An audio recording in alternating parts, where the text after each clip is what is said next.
Good afternoon, everyone. Thank you so much for joining us. We know that we have a lot of amazing colleagues that are doing great work, so I'm excited about today's speakers. Uh, you are here. Hopefully, you're in the right room. I say this every day, first day of class. Hopefully, you're in the right room. You are at the Translating Research into Action Center's talks on seed projects. We will have these speakers here. We'll be presenting in exactly this order, and we'll be hearing about the projects they proposed as part of our Signature Research Initiative program. This is funded in part by the National Science Foundation's Accelerating Research Translation program. So these potential SRI awards would be funded by the same entity. And we are on a very tight schedule today. We have a lot of amazing speakers. Again, they're doing incredible work. They will have approximately 8 minutes. We're going to be very on time, and I thank all the speakers in advance to adhering to our tight timeline. And then we'll be opening it up for questions, Q&A. Please do make your questions. We would appreciate that. Thank you so much. And to start us off, my colleague in the Department of Chemistry, Dr. Costanzi. Thank you.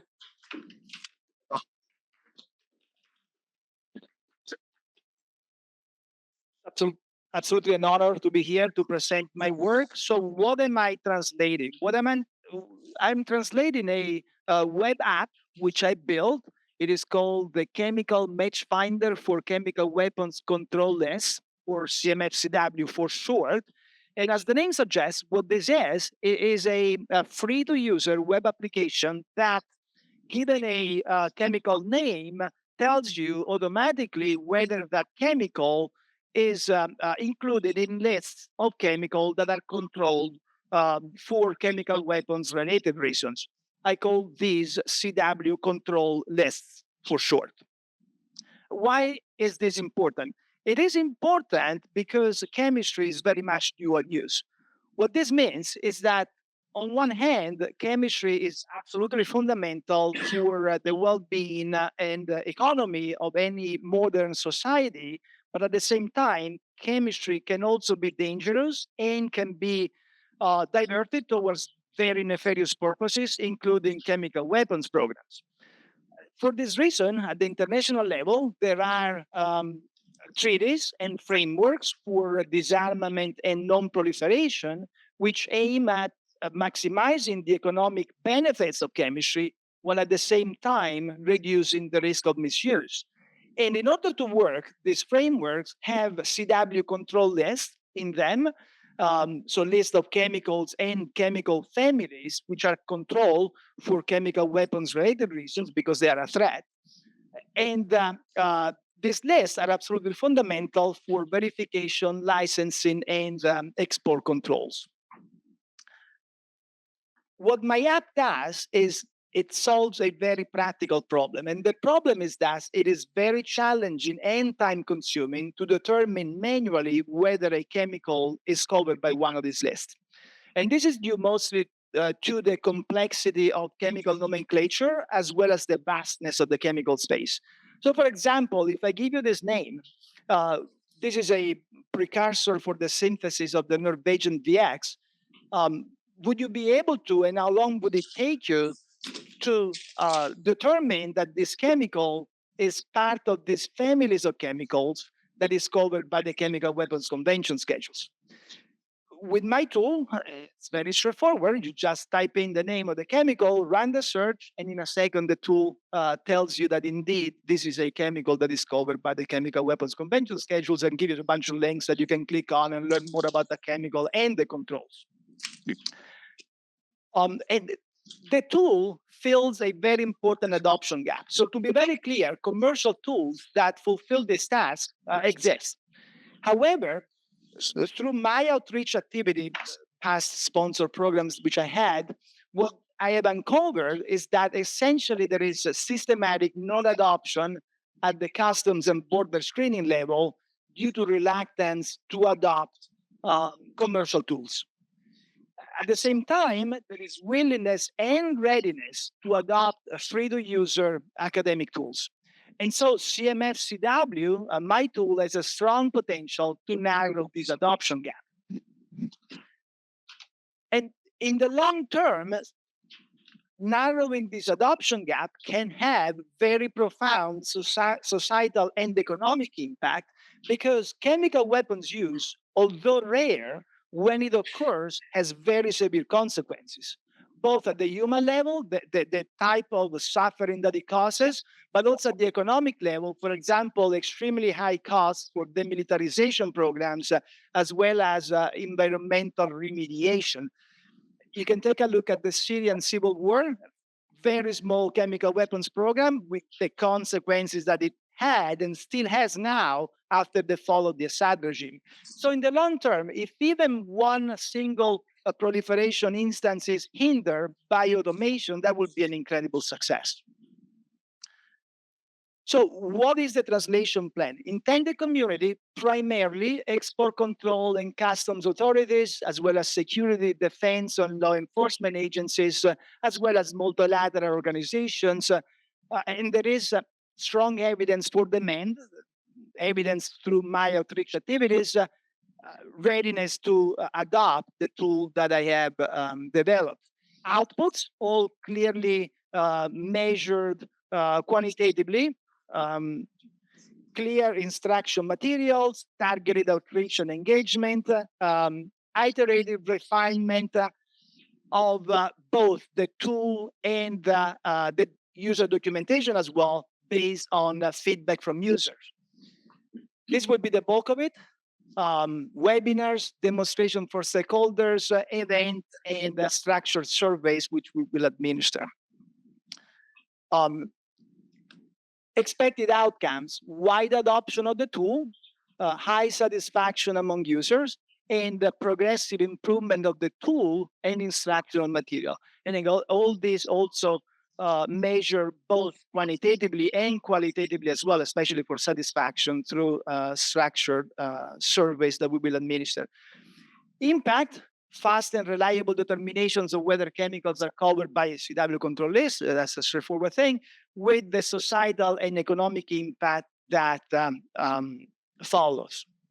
And to measure impact, most likely than not, we will have to use outcomes as surrogates, because it is my experience that due to the sensitivity of information, it is very rarely stakeholders will share with us the actual impact that the tool had on their operations. Before concluding, briefly, some words on continuity and sustainability. This is very much an AU-based project by design, very manageable at AU because the hosting costs are low, and at the same time, these lists are updated rather infrequently, so very manageable in the long term. Currently, I am working with the VP for research for the release, so coordinating on copyright, branding, and related issues. The idea going forward is to move progressively from a PI-only project to PI and students during translation, and then post-translation after adoption. The idea is to have this funded externally to support a lightly staffed model that can provide maintenance, user support, as well as development of the tool going forward. And then eventually, if growth really exceeds the use capacity at some point, well, that's a great problem to have. And I see probably partnerships for operational support while maintaining EU leadership and visibility as the way to go in that situation. Well, thank you all, and I look forward to your questions.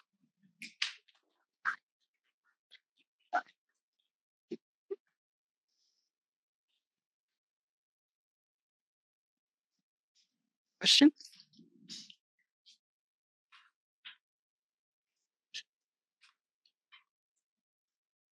You, at the end there, you did mention partnerships. Can you maybe tell us about current or potential partnerships with OPCW? Certainly, I had I have a very long relationship with the OPCW, and for this, not only for this product, but also for the expansion of it. For example, I know that at the OPCW, they are very interested in seeing an expansion of the tool to support declarations as well.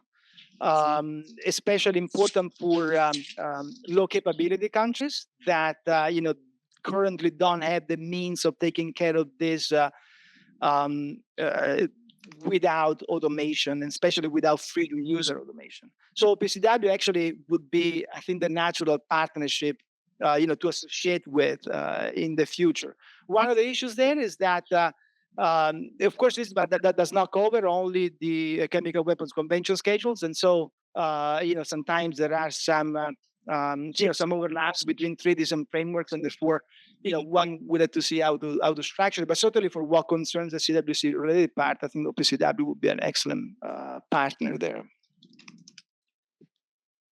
Since you mentioned that commercial tools exist and that the main difference in some ways is demand, but here's a tool coming from the United States based in a university called American University. And I just wondered if this isn't presented as an open source project that anyone can modify. It feels like an American University one that we are running, is as opposed to one of the multinationals you said was interested. Why aren't we having one of them run it? And is that going to impede the success of the translation? Well, a couple of things. First of all, this is not presented as an open source project, so it's not provided with the code, or at least at this stage, and it's not modifiable by users. It is provided as is. The main issue there is with the adoption really is, first of all, the agencies like UPCW, World Customs Organizations are completely unwilling to support and sponsor commercial products. We had incredible problems even trying to convince these organizations to share with stakeholders the fact that these commercial products exist. And these products currently are used by chemical industry, pharmaceutical industries, and whatnot. The other main issue that those products have is that they're really intended for chemists rather than for people that work in chemical security and chemical non-proliferation without being chemists, as it is the case for most export control officers, customs officers, and whatnot. So this very easy to use, user interface, and yes, it is intended to target this specific group of stakeholders. Really impressive work, Stefano. Thank you. Thank you. I would like to hear you unpack your translation activities a bit more. So essentially, what you've outlined is produce products, then tell people about the products.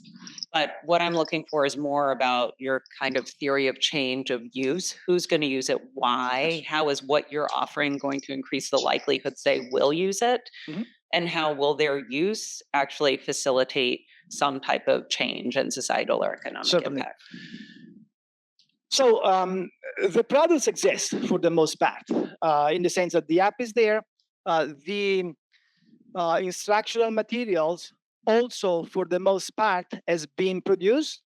During the spring semester, I will finalize it, and then we'll be ready to actually showcase it to the stakeholders and let them use it. I do know from interactions that I had with many of them that there is interest in seeing the product released as soon as possible.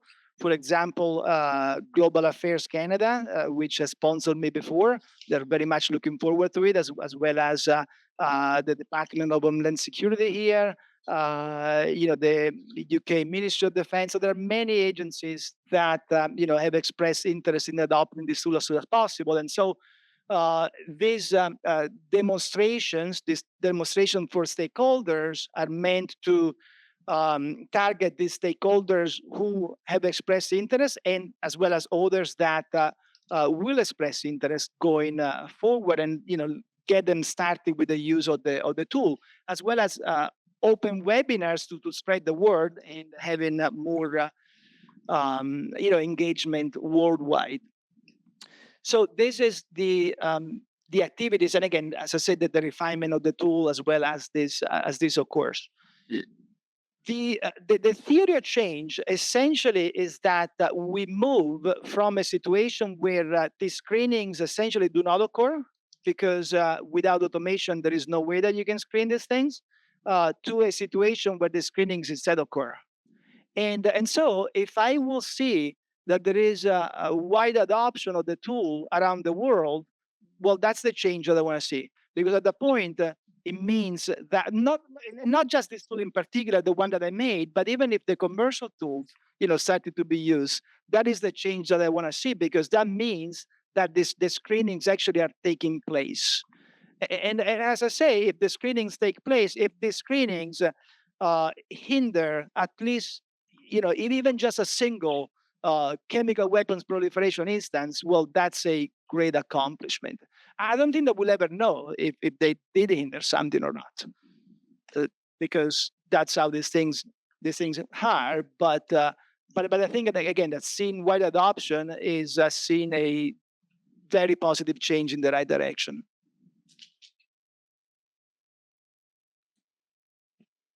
Just one quick question.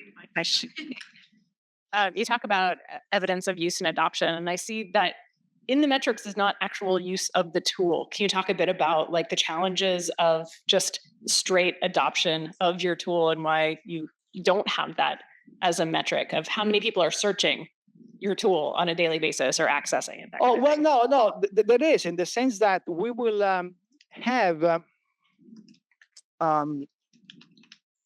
in the matrix here, where adoption, frequency of access and application, right, information material and whatnot. So But that's material about the app. no, the app itself, application and information material.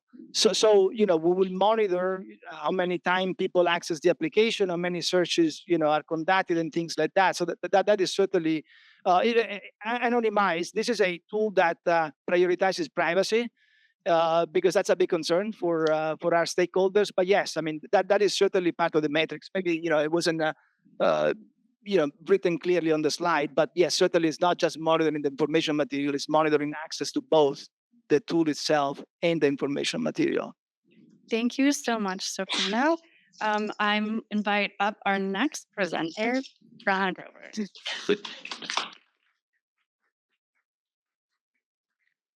Thank you. And speaking of privacy, very easy transition into my presentation. Yeah, thank you all for being here today, and thank you for inviting me to share my proposal. Oh no, the animation. Let me do it again. Okay, so these are consent banners, right? We see them all across the internet today, and these may seem like new artifacts to some of us, but in fact, they've been around for about 20 years or longer, mostly in the European Union. But their proliferation has really accelerated in the past few years in response to the enactment of data privacy laws around the world. Again, beginning about 10 years ago with this kind of inflection point in the EU, but also in various US states and India, China, South Korea, many other places. And I saw these consent banners as artifacts of data privacy laws and wanted to understand what is happening in the course of translating the text of the law into code, and then ultimately into end user experiences. And so I embarked on an ethnographic research project. I'll spare you the details here, but ultimately where I landed was in investigating the role of a specific set of actors that I call the privacy tech industry, which are intermediary companies, mostly startups, that have created technologies to help organizations comply with data privacy laws, introducing an intermediary infrastructural layer in between the law and its intended actors. And I argue that through this research that the privacy tech industry software products really reconfigure moral, socio-technical, and ultimately also economic relations. So I published this work. Here's a couple of papers in a human computing interaction, computer science conference, and an International Journal of Communication, and several other presentations, kind of advocating for paying greater analytic attention to the role of the privacy tech industry and the way in which it reconfigures these data relations in the course of doing data governance. In the course of then turning that into a book project, I was thinking more about the practical implications of this research for the very community that I studied, the privacy tech industry itself, and the actors around it, including the companies complying with data privacy laws. And I wanted to ultimately produce some kind of impact for those very actors. So my theory of change for this project is that if we can shift shared understandings within that community of practice, right, an existing community of practice around data privacy law that translate it into action, we can then shape industry standards, organizational practices, and regulatory agendas. And so the goal of this proposal ultimately is to produce societal and economic impact by changing how privacy technologies, the kind of software products of the privacy tech industry, are designed, adopted, and regulated. And here I'm focusing on three specific kinds of actors, right? So design, the privacy tech industry itself, creating these software products, changing how they design those products to promote user agency, accountability, and autonomy. The organizations that use those services from those products that are then complying with data privacy laws to prioritize the stakes of adopting those particular technologies, and ultimately regulation, including lawmakers and regulators and enforcement authorities who I want them to hold the privacy tech industry responsible for their interventions in data privacy. So the activities I would pursue under this proposal are in four kind of categories. The first is agenda setting, paying attention to the role this industry plays. Second is policy development. Third is diffusing practices among practitioners. And finally, working towards sustained impact. So here's a kind of timeline, beginning with assembling a team and launching kind of website to begin that agenda setting part of the proposal. Then moving into publishing a white paper where the goal is to promote discussion based on my research about the role of this industry. So it's provocative, kind of circulated amongst key stakeholders, and then publishing the first of two policy briefs. The first one focused on policy and design implications of thinking about the privacy tech industry as a kind of platform that holds this moral and economic and socio-technical kind of authority. Then in the fall, moving into pitching to kind of tech policy-oriented media outlets to cover the discourse generated by these outputs, and then publishing a second policy brief focused not on design, but now on regulation and what it would mean to think kind of from a governance perspective about holding these intermediary companies accountable. And then beginning to move into practitioner diffusion by giving presentations at industry-focused events, the very events at which I conducted fieldwork in the past. So there's one major event in the fall in Seattle, and then in the spring, two more that are going to be here in DC. And then alongside one of those events, which is called the Global Privacy Summit, I would organize a symposium here on campus and bring stakeholders to discuss the implications of that white paper and the policy briefs, and think about how to reimagine governance of data given this new kind of landscape that is mediated by these platforms that now have this greater economic power than we could have foreseen 10 years ago. And then finally, working on, again, telling our story through both policy-oriented media and trade media, doing a kind of retrospective of the project, and ultimately looking to scale and replicate this project and its impacts. Okay, so in terms of what those activities would ultimately produce, in the first category of agenda setting, we have the outputs of the website, white paper, and policy media coverage. I would measure success of that with reach and feedback. And ultimately, the intermediate outcome of that category of work would be that activists, industry leaders, and experts really take up our framing of thinking about the privacy tech industry as an accountable and responsible actor in this space. In terms of policy development, the two policy briefs, we'd measure impact through reach and engagement. And an intermediate outcome would be states actually adding policies and enforcement activities that specifically target the privacy tech industry. In terms of diffusion to practitioners, this will be measured through attendance and feedback at those kind of events I was talking about before. And an example of an intermediate outcome here would be privacy tech companies themselves and their clients, right, organizations complying with these laws, actually soliciting our input from this team of people in terms of how to implement the implications of our recommendations in their software design and selection processes. And then sustained impact measures of success would be basically mostly in the symposium that we would hold next spring. And an outcome of that would be, a sold out attendance, notable speakers, but then ultimately also a funding proposal in collaboration with partner organizations who come to us wanting to expand this work either within the course of the space of data privacy law and data governance, or moving to adjacent fields like AI governance.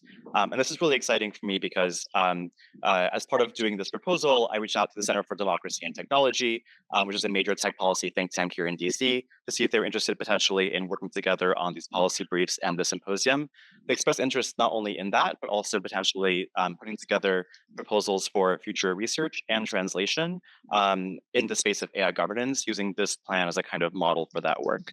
And then a couple of weeks ago, they invited me to be a fellow with them for the next 2 years, through which I have to write like blog posts and do consulting and stuff for them. And so that would be kind of very well aligned with the proposals, the activities in this proposal here. And ultimately, all of these kind of outputs, measures, and intermediate outcomes would work towards achieving those impacts that I mentioned before, bringing about privacy technologies that are designed, adopted, and regulated to promote civic engagement. Thank you.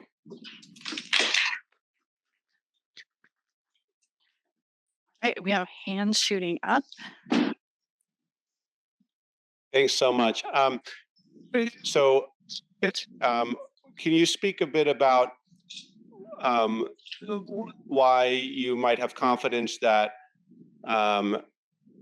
industry would want to take on your ideas, in the sense that, you know, one might kind of see this effort as being an effort to sort of convince industry to do things differently than they, you know, would otherwise do it, to put the public interest, you know, first, rather than just, you know, the profit interest. It's sort of clear why, you know, some activists or governmental actors would, you know, want to take on your agenda. But what leads you to expect that, you know, industry leaders would also want to take on your agenda?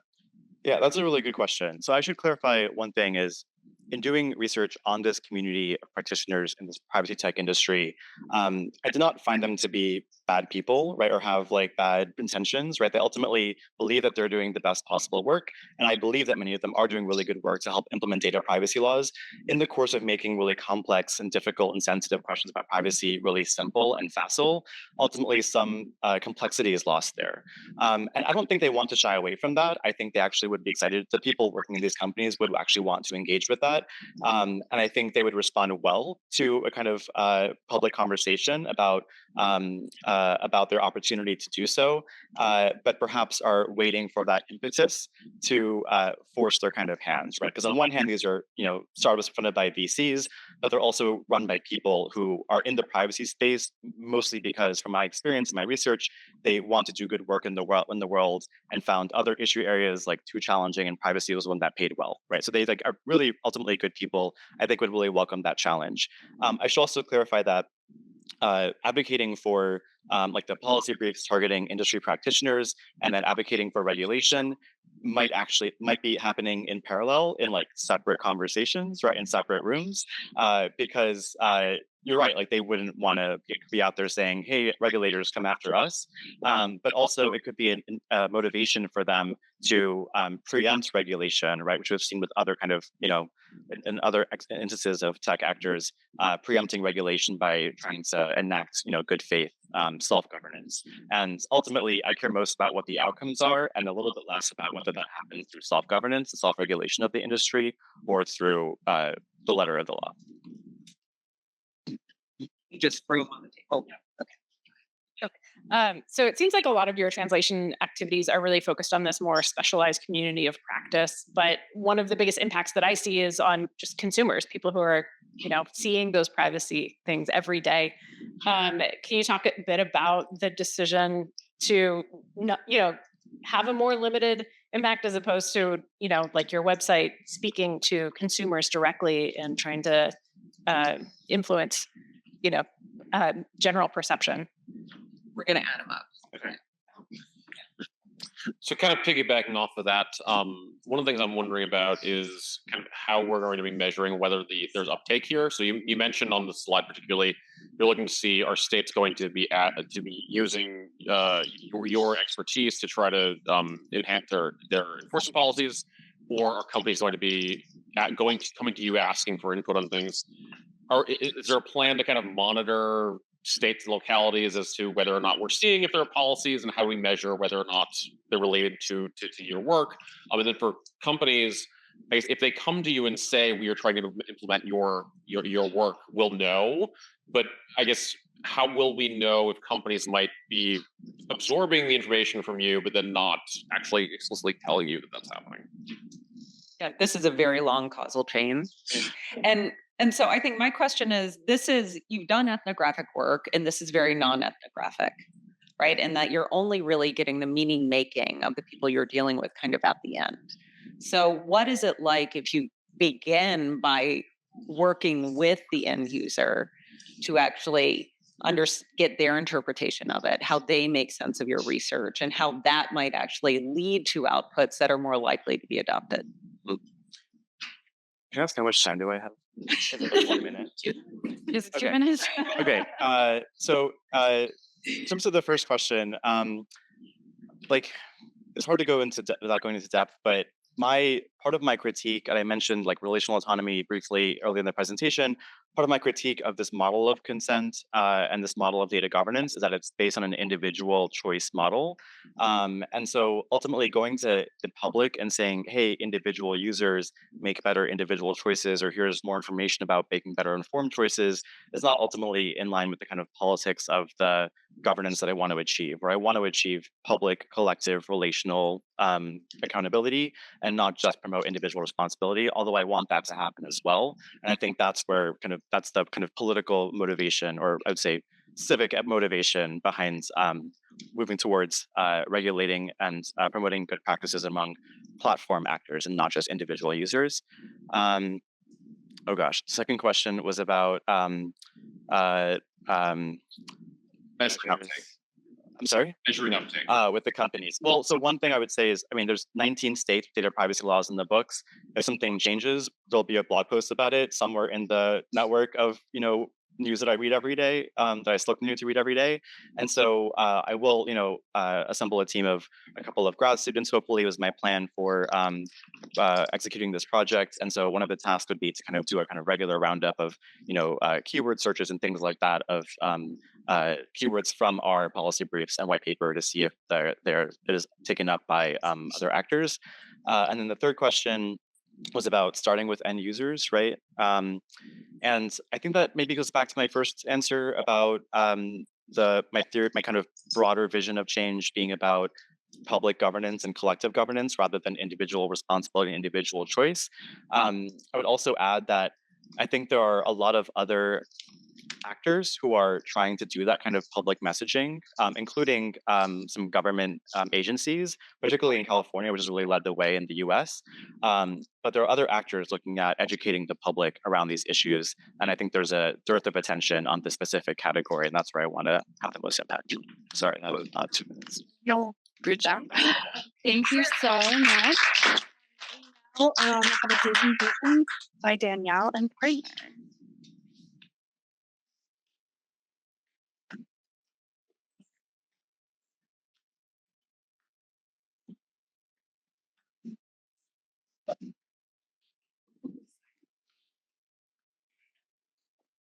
Yeah. Sorry, I had appendix slides. Yes, not slides.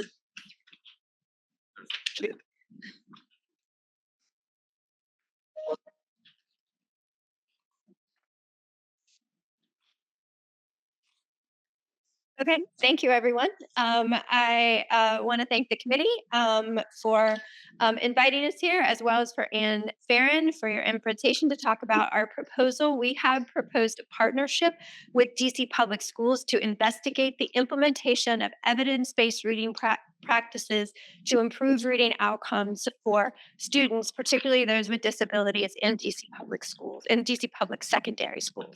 So I'm Danielle Sodani. I'm the director of the Institute for Innovation and Education in the School of Education. Our PI, Sarah Irvine Belson, is on an IAS panel and couldn't get out of it, so she couldn't be here today. But I'm so excited that we have Dr. Shireen Fernandez here from DC Public Schools. She's the Senior Director of Literacy and Humanities in DCPS and also an AU Eagle. Okay, so in this brief presentation, we will explain how our project addresses the TRAC priorities. This project will extend our work into secondary schools from a 6-year research practice partnership that we've had with DC Public Schools, which focused on K through 5 implementation the implementation of literacy practices for students in K through 5, and this will expand into secondary schools. We also have an exciting opportunity to combine this award, if awarded, with a much larger award from the DC Office of the State Superintendent of Education. And if we receive that, we will be able to expand the scope. We thought we would be hearing about it before this presentation, but it's OSSI and they haven't done it yet. So our project relies on 3 types of foundational research. There already exists a vast body of evidence about how students, including those with disabilities, learn to read, and about the evidence-based practices that support that learning. We know how to teach kids how to read. Yet there is a persistent research to practice gap. These evidence-based practices are not showing up in schools. Without robust support implementing and sustaining these practices, teachers may rely on ineffective practices or practices that are not adapted for the populations that they are teaching, particularly for lower income and minoritized communities. We can change this in this project in DCPS. With the schools we work. Next, so then we'll also rely on research that we have conducted in the partnership that we have had for the past 6 years, as well as co-create and co-design new research through the project, which will deepen our already nuanced understanding of how implementation of practices happens generally and specifically in this district. So how are we going to do this? Our translational activities focus on professional learning for district leaders who need to have a deep understanding of the evidence-based systems that support literacy instruction and the evidence-based practices themselves. So we're going to create a district leader seminar series, which is a professional learning community. And we're going to co-create, we're going to do it together. And the seminar series will introduce, which will hopefully be a refresher, the evidence-based instructional practices and the evidence-based systems needed in schools to support those practices. So our district leaders will, the district leaders will learn about the frameworks of implementation of the evidence-based reading practices, and they will work with school teams, principals, coaches, teachers, to understand how that implementation works within specific school contexts.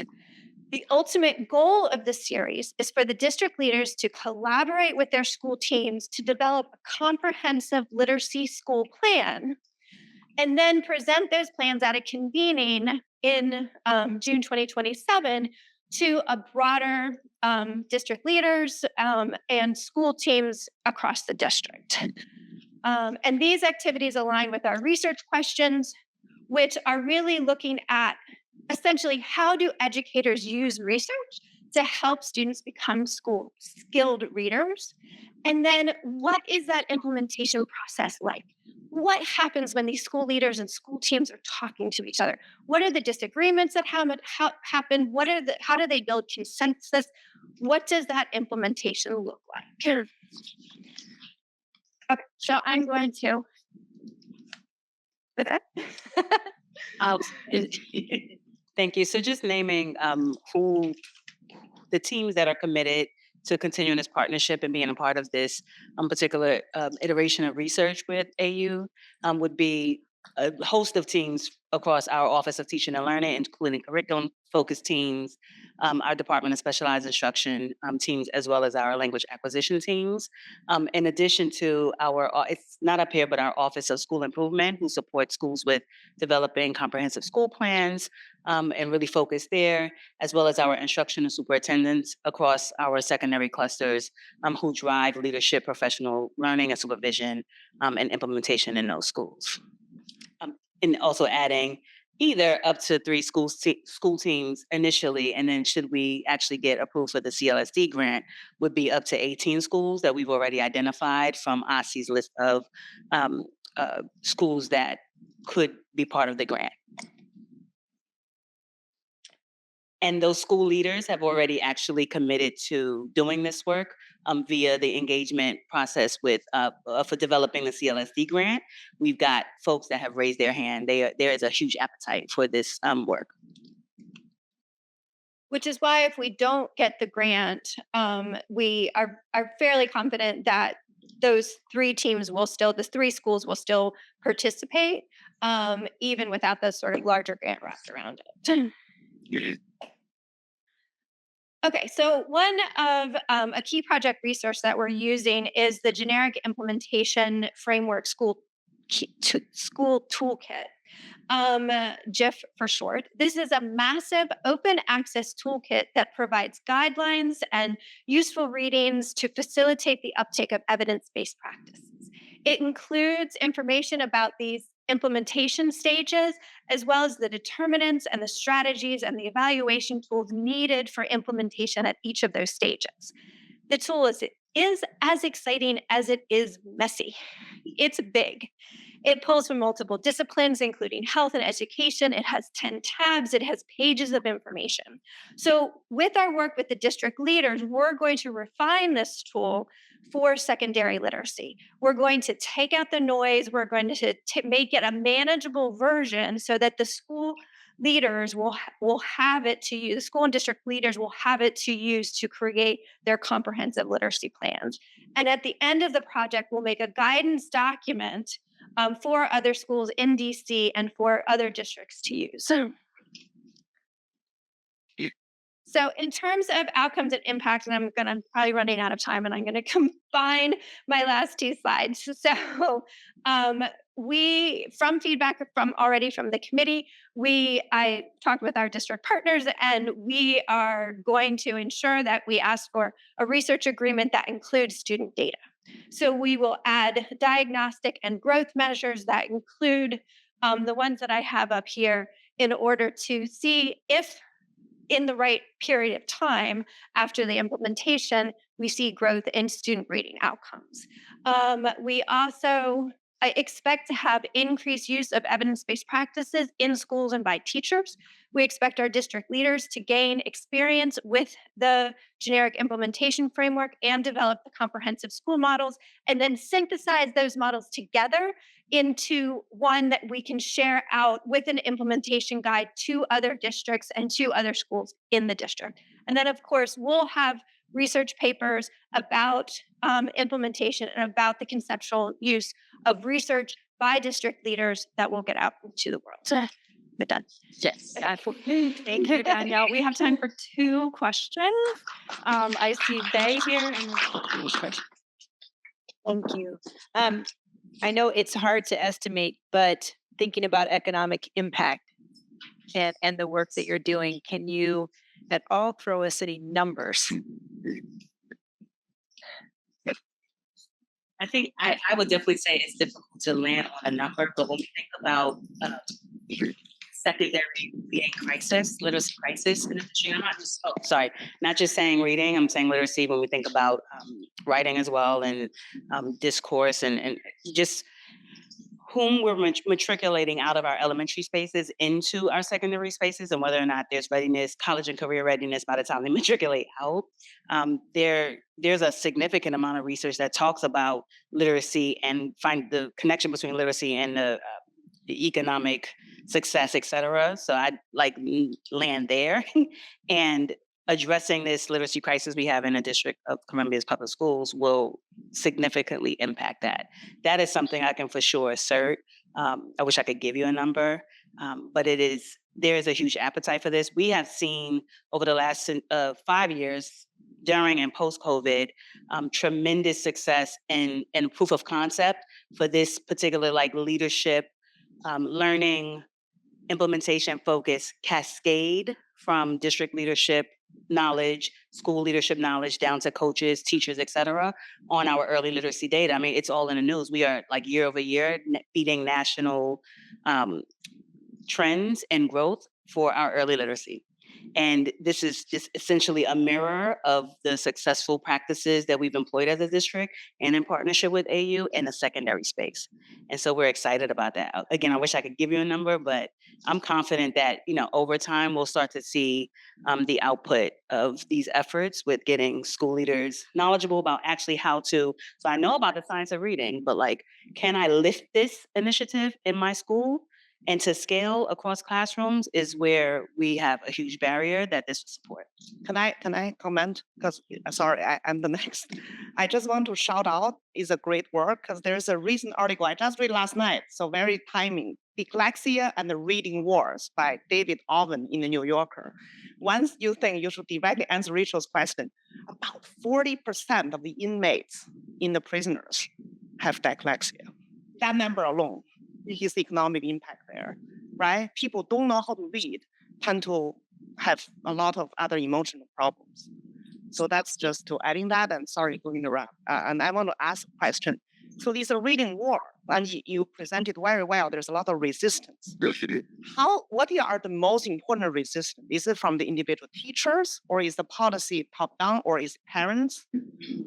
So because there's a wide variety of audience here, it's a big problem. So what is the most effective way to penetrate this diverse target audience? Sorry, You are asking for an answer to the world's problems. Well, I think that the term reading wars feels, for me, if I'm honest, outdated, because I think more folks are on board with the idea of explicit diagnostic instruction. And that's really what the reading wars are about, like guided reading and whole language. Yeah. Schematics. And at least I can speak for DC public schools in terms of what families and teachers and et cetera feel about guided reading versus more structured literacy approaches.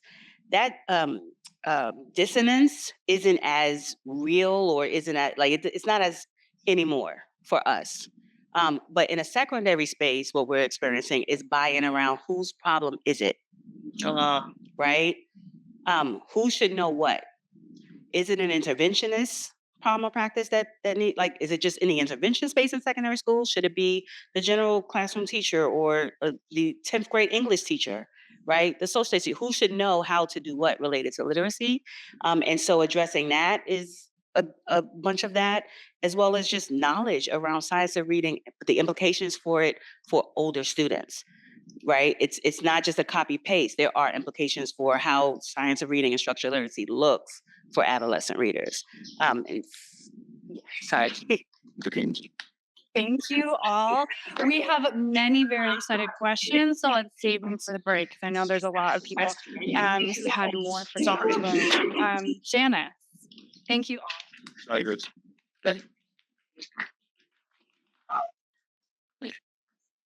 Right, it was. Yeah. Hello? Okay. It's okay. Yeah. I'm Jonathan. All right. Hello, everybody. My name is Janice Iwama. I'm an associate professor in the Department of Justice Law and Criminology. And first off, Happy New Year, everybody. It's a brand new year. It's a great day. So I wanted to spend the next few minutes, very limited number of time, talking about my project titled Translating Research into Practice, which is an evaluation of a multi-agency police peer support program to advance civic engagement and officer wellness. So I promise you, I managed to streamline everything into 2 slides, but I'm going to do a little bit of discussion as a result. So what is the foundational research? This initiative, of course, consists of an evaluation of a multi-agency police peer support program. This is based on a partnership that I currently have with, and I'm sorry, I should have started that, with Dr. Jennifer Kelly, who is a police psychologist licensed in the state of New Jersey, and Captain William Walsh, who's a Voorhees Police Department officer, who unfortunately neither of them, because they're out of state, couldn't be here at the time. But we have been working on this project now for the last 3 years, I guess going on 2.5 years since 2023, partnering together in order to develop a better understanding of police peer support programs. So police peer support programs, how did they emerge? Well, we know for a fact that since COVID-19, of course, that mental health concerns have gone dramatically up for the general population. The even worse thing is we know that for police officers actually are twice as likely to experience these same mental health concerns. And we talk about those associated to anxiety, depression, suicide ideation. This, of course, impacts their overall mental health well-being, as well as affecting their decision-making while they're on the streets, serving their community members, the interactions they have with the citizens on a daily basis, and of course, the overall trust with the public. Police peer support programs, PSPs, of course, emerged as a promising intervention. The 21st Century Task Force under the Obama administration actually noted and recommended that police agencies start looking at implementing, designing, and developing peer support programs in order to better improve the community trust with police officers. ICP, International Association of Chiefs of Police, did the same thing. They passed a set of guidelines. Although it emerged as a promising practice, we actually know very little about police peer support programs. So peer supporters are essentially individuals with lived experiences, provide empathy, hope, guidance, and referrals to in this case, fellow police officers facing similar struggles. So it's an alternative to simply going to a police psychologist because they happen to have greater access to them on a daily basis. The chances are that they're going to improve officers and provide them the support that they need more regularly. This project, of course, it's based on a participatory research. So I started working with a police agency with a multi-agency police peer support program. This is comprised of 3 agencies that are currently partnering together. This is in Southern New Jersey, that are working together in order to implement a program. We have been evaluating this now for the last year, started doing some semi-structured interviews with police officers. This is an ongoing thing that we've currently been working on following IRB approval, which took a little bit of time. We are now sort of going to combine this information with peer support reports, which we've been gathering over the last 3 years. Anytime a police officer meets with the department, meets with an individual officer, they're required to complete those forms. And also, we've been attending a lot of the training. So we've been gathering a lot of information. So the evaluation is really comprised of these semi-structured interviews, the peer support reports, and of course, observations of the quarterly trainings. Our hope is that eventually we are going to be able to translate this into a number of different outputs and outcomes. And so in order to sort of streamline this a little bit, I put together a logic model. We are specifically focused on 3 particular audiences. One is the peer support program leaders and peer supporters. 2 are the police leaders, not only those that are involved and are engaged with the peer support program in Southern New Jersey, but also all police leaders who perhaps do not have a peer support program or have a peer support program, but are looking in order to redesign it, improve it in some sense. And of course, policymakers, because we know for a fact that mental health concerns impacts the community interactions with police officers. And so policymakers have really a lot to gain from having peer support programs.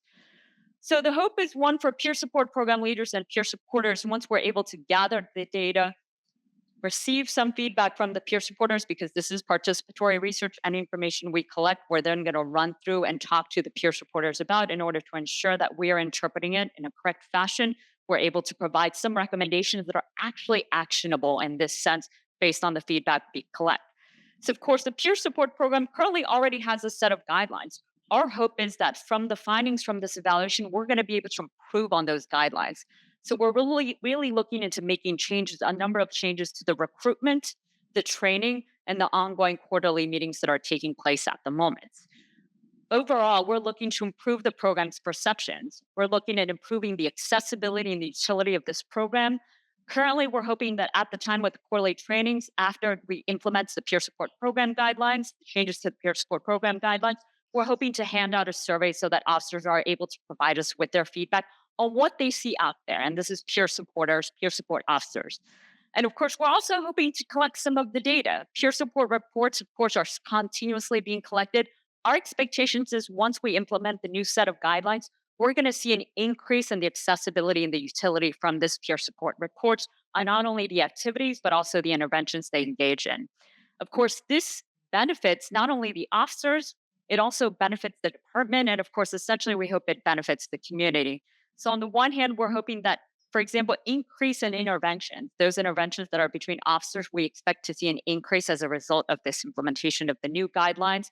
We expect to see an increase of, for example, critical incident stress debriefings. So agencies have a lot to gain from this because not only are they focused on one-on-one assistance, but they're also hoping on providing support to the critical incident stress debriefings, which are a department action, right? This is something the department would have to request. And of course, this benefits the community because not only are officers able to reach out to the peer supporters, but family and friends are actually able to do this. So our expectations are that the increase in accessibility and utility is going to be found in the peer support report based on who is exactly reaching out to these peer supporters. The second set, of course, we're also looking at changes with police leaders. We expect that this is going to have huge implications for not only the police leaders that are involved in this program, but also those outside of this. And we plan on engaging in police conferences and presentations based on the number of conferences measured by the number of conferences and presentations. This will hopefully raise awareness of a police peer support program.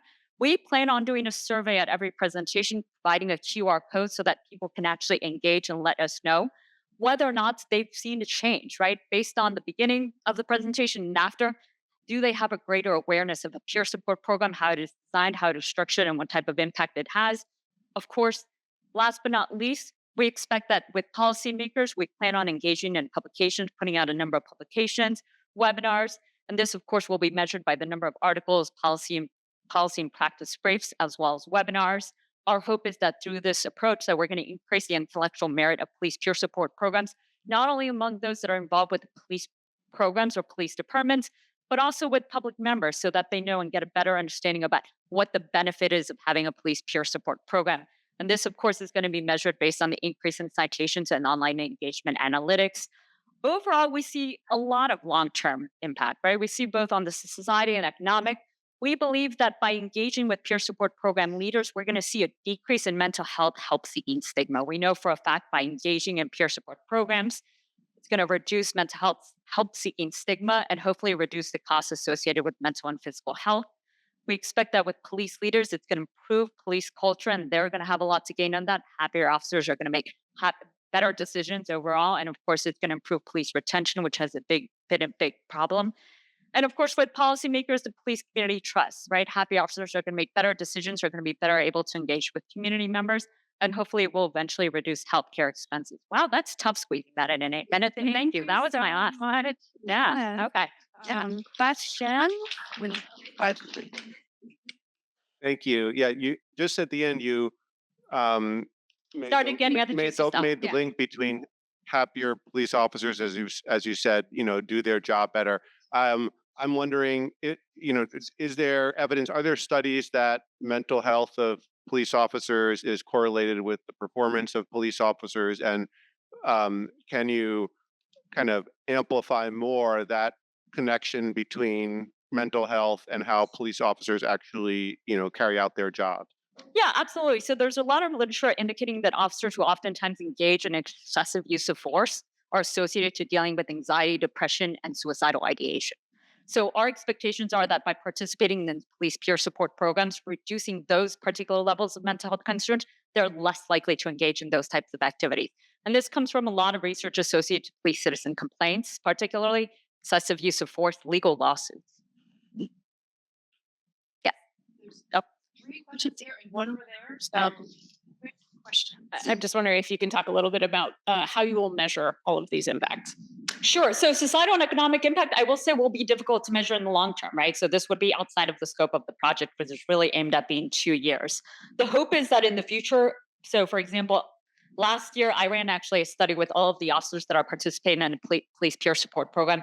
Not only those officers that are peer supporters, but all of the officers within the department, asking them about their levels of stigma, stress, general health, participation in these programs. My expectation is if a survey like that were to be run again after this was all implemented a few years later, where the impact could actually be found, we would actually see a reduction in them actually going to a physician's office versus simply being able to sort of take care of that. So the expectations is it would reduce healthcare costs. But overall, I see that in the long run, that's sort of a long-term measurement than sort of a immediate measurement within the scope of the project. But yeah. I can shut up. I think we're going to group the last couple questions. Oh, let's. Okay, right? Let's got 3 minutes. Okay, so is this a participatory research project? That's correct. Or is this a co-production project, or is this a translation project? So it seems to me it's participatory research. Correct. Where you're taking the prior research and then studying. Your methods of translation are not fully clear here. So if you could just specify that a little bit. Sure, this is wait, I think there's one more question. Oh, I have a very similar question. Is that you mentioned a lot of very interesting data, like decreased mental health, police detention. Are there any plan to collect this data? And then this is tremendous useful to other research. I'm a computer scientist, so I like data, and also to actually measure your success. So we are currently already collecting the information on the police support reports. That has been going on since 2023. Anytime an officer engages with a department for a critical incident stress debriefing, anytime they engage with an officer on one-on-one, we're gathering that data. So our expectations are we're able to be able to going to be measured after the new design and structure of the program is implemented, see a dramatic increase in how it is being utilized. The second thing is, and I'm blanking out right now on what it was. I know it was in yeah, the translation activity. So this is a participatory research. In that sense, all of the recommendations are later on going to be implemented, but those recommendations are also going to be part of something that we develop with the officers, with the program leaders. So in the fact of translating the research into a set of guidelines, well, they're actually on our study. So the two co-PIs I'm working with actually developed initially the design of the peer support program. They also developed the peer support program in Burlington and in Camden County.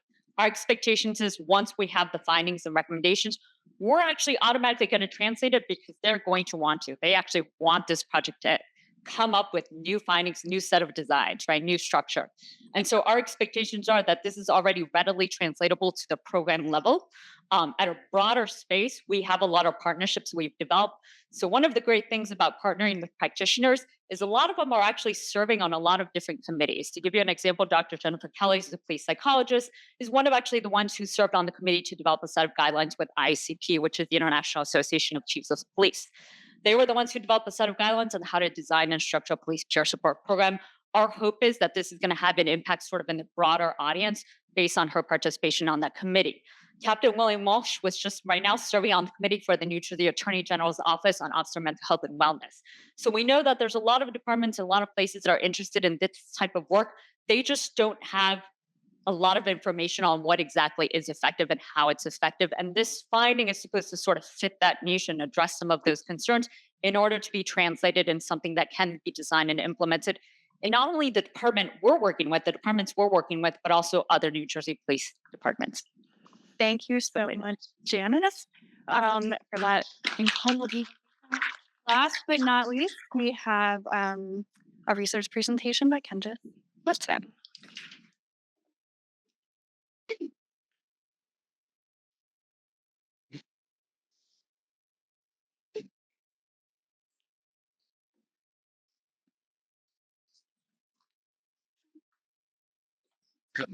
Yes. All right. Well, good afternoon. So I'm Kenjus, and assistant professor in the School of Ed, and I am the PI for this project, Raising Fireproof Children, Translating Life-Sustaining Practices into a Toolkit in Open Access Film. My colleagues, Dr. Tiffany Marie, Eric Macias, and Cassandra Edwards, along with our graduate student, Erica Hardwick, couldn't be here with us today, but I wanted to at least acknowledge their work and make sure their voices are clear in the presentation. This is a partnership between us, that is to say myself, Tiffany, have been a part of a collective called Apocalyptic Education for the past most of 10 years, and the Oregon Health Authority. And we're working alongside the Oregon Black Youth Suicide Prevention Coalition. And this work now is directly informing some state level work in Maryland. I'm a part of the Taking Care of Us panel for Black Youth Suicide Prevention in the state of Maryland. I also am a facilitator in New Hampshire for their Black Youth Suicide prevention work. So today I'm going to focus on how we're translating completed community partnered research into tools that families, youth workers, public health practitioners, educators, and policymakers can actually use. So to answer sort of these questions, we'll be going through the presentation, and you'll see some different looking slides and maybe what you're expecting. I wanted to offer a content notice just in case there is potential activation. There are resources that you can reach out to locally as well as 24/7 in the event that anything that we discussed today, which includes conversations around suicide, are particularly activating. I'll share some resources at the end as well. So why now? Why are we working around this crisis of suicide prevention. So the Congressional Black Caucus in 2019 came out with the Ringing Alarm report and first named this disproportionate suicide crisis facing Black youth and called for culturally specific interventions that respond to the structural conditions shaping their lives. These include racial discrimination, over policing, economic insecurity, institutional barriers, and other impacts that interrupt their well-being. There was this 2023 follow-up by colleagues at Johns Hopkins who found that the trends had not reversed since 2019, and it urged greater attention to focus on protective factors to prevent suicide. For Black people, you find that alongside other indigenous groups of people, that includes spiritual grounding, an identity relationship to our ethnicity, our culture, family closeness, and connectedness to their purpose. Most conventional prevention approaches, including peer-based supports, remain focused on risk identification and post-vention work, meaning after something has happened, there is a lot of energy and effort around the crisis that contains. But these reports signal that we need to do something different. Most recently, in September of 2025, the CDC, their morbidity and mortality report showed that suicide rates among Black youth ages 10 to 24 increased by 29.4% between 2018 and 2023, even as rates declined for all other groups. Okay, so taken together, this points to a mismatch between dominant approaches and Black youth's lived realities. Our project responds by centering protection over risk. So the foundational research that we have completed includes the Life Sustaining Practices Fellowship, the toolkit that emerged from that fellowship, in Camp Quilombo. So we completed this is the trajectory I wanted to be clear about, a multi-year Life Sustaining Practices Fellowship with 18 Black youth serving adults in Oregon. These are educators, health practitioners, and therapists who already had deep experiences in youth suicide awareness and prevention through a participatory action research process. The qualitative findings showed increased wellness, sustainability, and capacity remaining youth serving roles. And these findings aligned with results from our prior teacher and youth wellness studies, including biomarker work that we think aligns well with a hunch that our work is improving wellness. Secondly, these fellows, so this is just some of what they said about their experiences in our fellowship. These fellows, in response to these practices that increase their wellness, helped us co-produce a first version of our Raising Fireproof Children virtual toolkit. If you want to look at it, it's there for the QR code. The toolkit organizes protected Black cultural practices, that is land-based grounding, spiritual and somatic practices, storytelling, intergenerational care, and family youth dialogue, into sustainable resources for youth, families, and practitioners. Okay. The toolkit has been used and shared across state and county public health departments, school districts, and wellness spaces throughout Oregon. So these are some images for the toolkit. Third, one recommendation from the toolkit was the creation of a space where young people could engage these practices directly. This became Camp Quilombo. This was a youth wellness intervention aligned with established protective factors that I've mentioned. So at Camp Quilombo, the youth actually engaged the practices of the toolkit and provided feedback that informed important revisions that we'd like to make to it. The youth also reported increased grounding, a stronger sense of belonging, and purpose. These are all protective factors that we know help improve capacity to manage stress and emotion. So the foundational work is complete. And now we're going to talk about what we're hoping to translate in the next 2 minutes. So translation. What we're hoping to do is produce 2 products. One would be the improvement of this toolkit. And you already saw the toolkit, so you have a sense of what that is. It's going to be informed by what the young people and other state agencies that have taken up are suggesting. And then finally, this 15 to 20 minute fireproof film, which would focus on the fellowship at large, some of the practitioners who were involved in it, a mother who's on our team who lost her son to suicide, as well as a young person from Camp Quilombo who was formerly incarcerated and reported these increased health outcomes.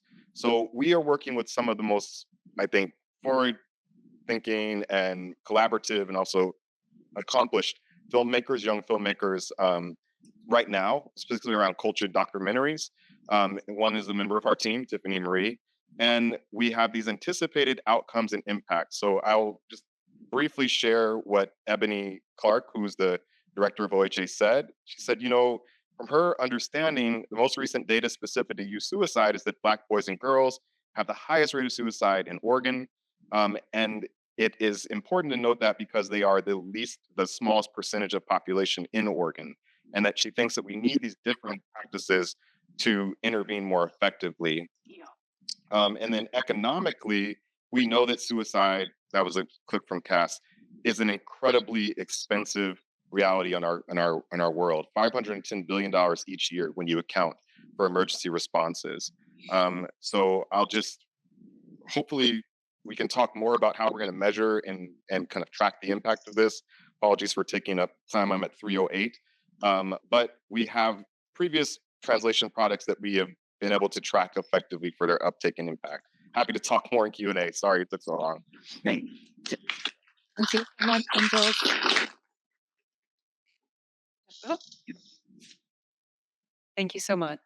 So I'd love to hear you talk more about impact and measurement. And specifically, how do you know, as you were developing these translation products, what was your assessment about why they would actually make a difference, right? So these are not, they're like broad products. They don't seem very targeted. If you could talk about why you think they will actually lead to change, both a film and this kind of broader training framework. Okay, should we get more questions? Or should I respond? Yeah. Just going up on what Susanna was saying, also a little bit about how scalable you think everything is, because so far you've done a lot of work in a particular setting with a small handful of sites. Kind of the goal here is, can we spread the impact of this to get more stakeholders involved? Kind of how do you see the scalability of this moving forward?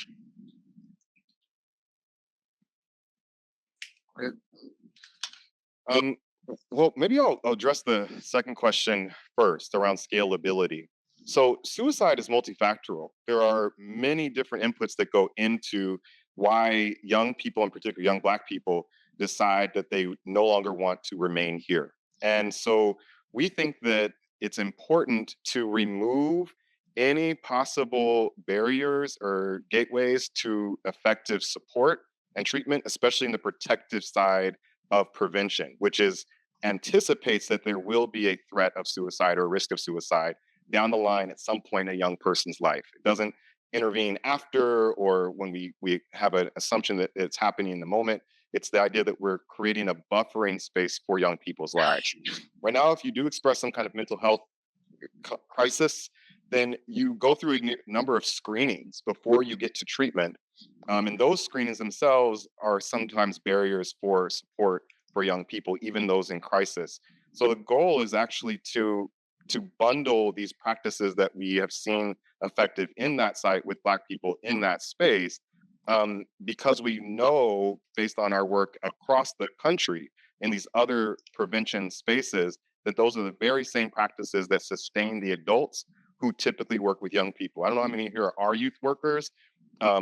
If you are, then or if you've committed your life to that, then probably like me, you know that this model of martyrdom, putting the mask on the child before you put it on yourself, sacrificing your basic needs is not sustainable. And that is the reality facing most youth workers who work with Black youth, particularly youth in crisis. And so we think that the primary function of the work is just to show what can happen when we focus on the wellness of those individuals who are doing incredible work and they're not well, if that makes any sense at all. So we think scalability is more about accessing a paradigm, which we know films are particularly important to helping folks do. That's part of what our translation work has shown in the past. And in shifting the paradigm towards care for the adults who are caring for children, we think that has important impact. Comparatively, we're not necessarily making that argument because, again, suicide is multifactorial. We know it has an important impact. We also know other interventions are important too. We're kind of like, let's move all towards that end. The first question was the products that we're translating seem broad, meaning the film and the toolkit. Did I get that right? You were asking if they seem. How do you know? What evidence do you have, and what evidence are you going to gather that this is actually what will lead to changes in behavior? So I think kind of lines up with what the answer was to that other question. That the adults that we work with in this study, from both the qualitative work and the telomere work, have shown us that, and this is the number of different studies we've done with teacher wellness or educator wellness work, shown us that their sustainability is improved when there's a intense focus on their wellness as the metric of transformation. So when we focus on their wellness, they increase their capacity to support young people.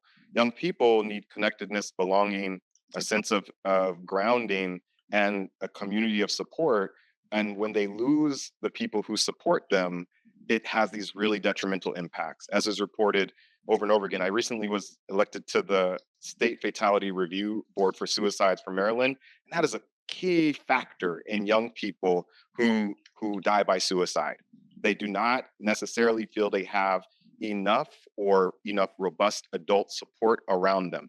And so for us, it is one of the most important places where we feel we can intervene, is supporting those who support others.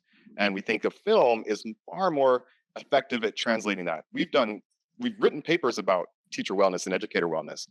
The folks that we're targeting for those papers don't have time to read the papers, and they wouldn't be necessarily seeking those papers in journals either way.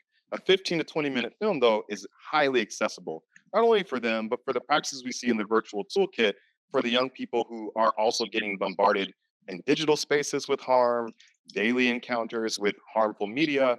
We anticipate, one of the suggestions was, can you make these more like TikToks, right? TikTok clips from the toolkit. We anticipate transforming or translating parts of the toolkit into more accessible means for young people in that way as well, to meet them where they are. Thank you, Kenjus, and I'll hand our microphone over to Raychelle for closing remarks. Thank you so much.